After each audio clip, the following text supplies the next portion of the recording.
de nettoyer les plastiques, donc je vous ai pas tout montré parce que c'était quand même vachement chiant.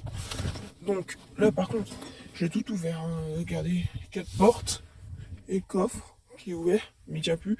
Du coup j'ai mis un bâton comme vous pouvez le voir, comme il ne tient plus. Du coup j'ai nettoyé un peu le tableau de bord ici. Ça, ça fait que je sais pas, vous pouvez pas voir comment c'était avant, mais je peux vous dire que ça fait nettement plus brillant. Même les portes sont encore un peu sales, hein, mais bon, ça faudra que je l'arrange un de ces quatre. De toute façon, il faudra changer quand même pas mal de pièces. Donc, de toute façon, pour qu'elle roule, on va pas se mentir, les gars.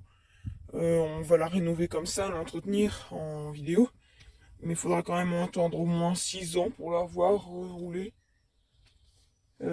Parce que je pourrais pas faire ça avant, pour la simple et bonne raison. C'est juste pour ça. Je pourrais pas faire ça avant que dans 6 ans, quoi. Donc, vous allez devoir être patient.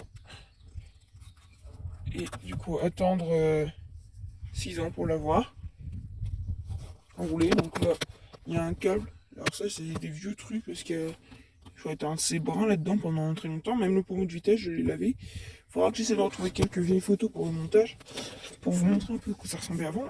Et vous allez aussi découvrir dans cette vidéo le moteur de la bête. Ouais, alors le pare-choc est tombé. Certes, c'est bon.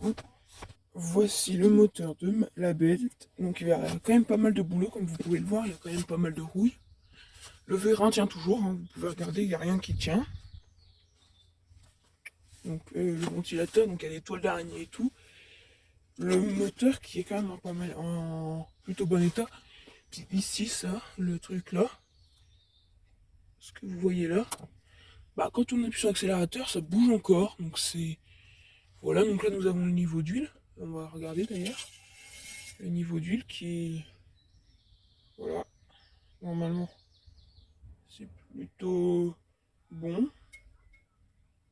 Donc je le remets. Ah oui, et l'autre coup, j'ai remarqué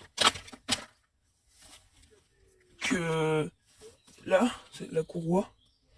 Enfin, le machin, là, je sais plus comment ça s'appelle. Non, c'est pas la courroie, ça. Mais ça, c'était grippé. Donc en fait, elle ne tourne plus. Puis comme vous pouvez le voir, il manque aussi la batterie. Donc ça va pas démarrer de toute façon. Donc après, il y a aussi quelque part dans la maison les jantes. Donc il n'y en a qu'une qui est sur la voiture. Ici, vous avez du coup le pare-choc arrière. Donc avec ici, que j'ai traité aussi, le pot d'échappement qui est bien dégueulasse. Bon, on a les ceintures à l'arrière, mais comme vous voyez, c'est un brin pas possible à l'arrière, et puis il manque le siège et tout. Donc, je sais pas si je peux vous montrer que ça marche encore, mais faut me croire. Du coup, à l'intérieur, il est quand même relativement bien, comparé à quand même certains autres bouts du genre l'arrière. Enfin, l'arrière c'est l'intérieur, mais c'est quand même bien pourri. Puis, il y a aussi à l'arrière, enfin à l'avant plutôt, ça là qui est quand même bien pourri aussi. Donc voilà, encore quelques bonnes années de travail, donc je vous dis, vous ne la verrez pas rouler avant au moins 6 ans, si ce n'est plus, hein. Quand je dis plus, c'est pas en jours, c'est en années, souvent, normalement, ou en mois. Donc ce sera pas en jour. Donc à plus pour la prochaine vidéo.